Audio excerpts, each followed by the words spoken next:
What up YouTube, it's Misery, it's Company. In this video, I want to talk about the most recent patch notes that just came to Diablo Immortal, and let's get straight into it. I'm going to try to speed run this as fast as I can because there's not a lot to it, so I just want to hit on the super high note, give you guys all the information you need, and not waste any of your time, so let's get straight to it. Alright, so straight up, like I said, this is a very, very small patch, but like we heard previously on the previous blog post, there is a big patch coming sometime in June.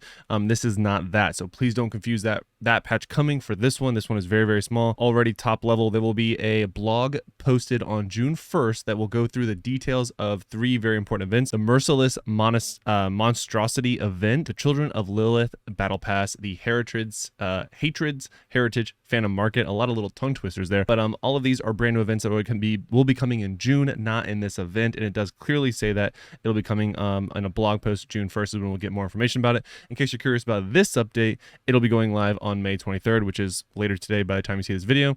The Dread Pilgrimage limited time event. This is a LTE limited time event. Like I said, basically you're just going to do random types of events that you would probably be doing anyway. The example they gave you here is defeat 10 elite enemies. To give you an idea, this starts June 1st as well, and then each event is actually time gated by a date and time, so you won't be able to just like plow through this right from the beginning. You actually have to wait and progress as each different challenge is unlocked at a later date. Ultimately, with the very last one coming out July 17th, which is complete a brand new event, we can't help but assume this is either part of maybe the brand new PvP event that is coming to the game, because again, that would be a brand new event. That's what they're calling it, a PvP event. So that's what it sounds like, or maybe even is tied to the Blood Knight, Shadow Knight, whatever he ends up being called. But moving forward, there also is different, of course, items you can get. You're going to get 2-star legendary gem, mystery portrait frame, one legendary crest, mystery emoji, a mystery 1-star legendary gem, 2-star legendary gem, armor cosmetic, weapon cosmetic, and portrait cosmetic. So this will be the first, well, outside of the pre-order, the first time that we will actually be able to get a weapon and armor cosmetic for absolutely free within the game. Hopefully it's really, really sick. I look forward to seeing what that is, and it's kind of cool that it's also sort of blocked by an active event, so a bunch of bots won't be getting it. You really do have to play the game and be playing it consistently to complete all these different challenges in the time gate that they sort of set upon us. Moving forward, all clans on deck is returning. This is a very popular event. Basically, you do things with your clan and you get rewards for it. You get a temporary portrait frame, which is really, really cool, which is permanent, but it wasn't moving forward. Moving on, we got the Hungry Moon coming back. If you don't know what the Hungry Moon is, you must be a brand new player. If you are a brand new player, basically you do things you would be doing anyway. You want to make sure you activate your complete X amount of dungeons every single time you can, so that way every time you run a dungeon, you get closer to completing it. And once you complete all of it, you get all the rewards. Pretty straightforward, but yeah.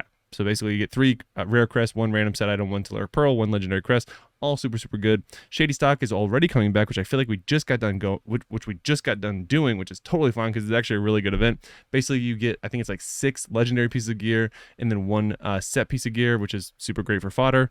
That'll be live June 10th through June 17th.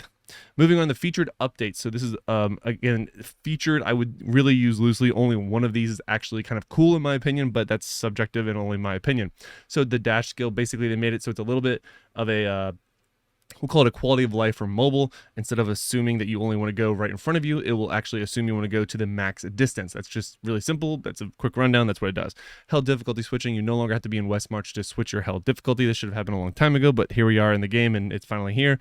And unfortunately, it comes at a time where you don't really even need to switch hell difficulties anymore all that frequently. It used to be really, really common at the beginning of the game because the hell difficulties were actually challenging. You couldn't fill out your dungeons as much as you wanted to, and you couldn't run them as a solo, so you would switch the hell difficulty and so on until you got enough people to do it. Really, really annoying back then. Not at all now. They fixed it, so it seems a little too late to me, but whatever, it's there in case you need it.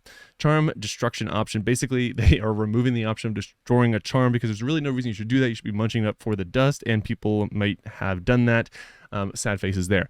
Last but not least, this is the only W in my opinion. Battle Pass legendary item rewards. The legendary item displayed as a Battle Pass rank reward will now have a higher chance of containing an essence you don't already own. This is phenomenal, especially if you want to play the Blood Knight / Shadow Knight, whatever it ends up being called, because you cannot claim this now, switch to the Blood Knight, and then be able to claim a essence that you don't own, basically for free, which is awesome. Well, not for free because you have to get the paid version, I think. No, it's in the free version, so it's free. But anyway, that is the very quick rundown. We got through this in less than, well, we're going to call it less than 5 minutes. And GG, have a good day.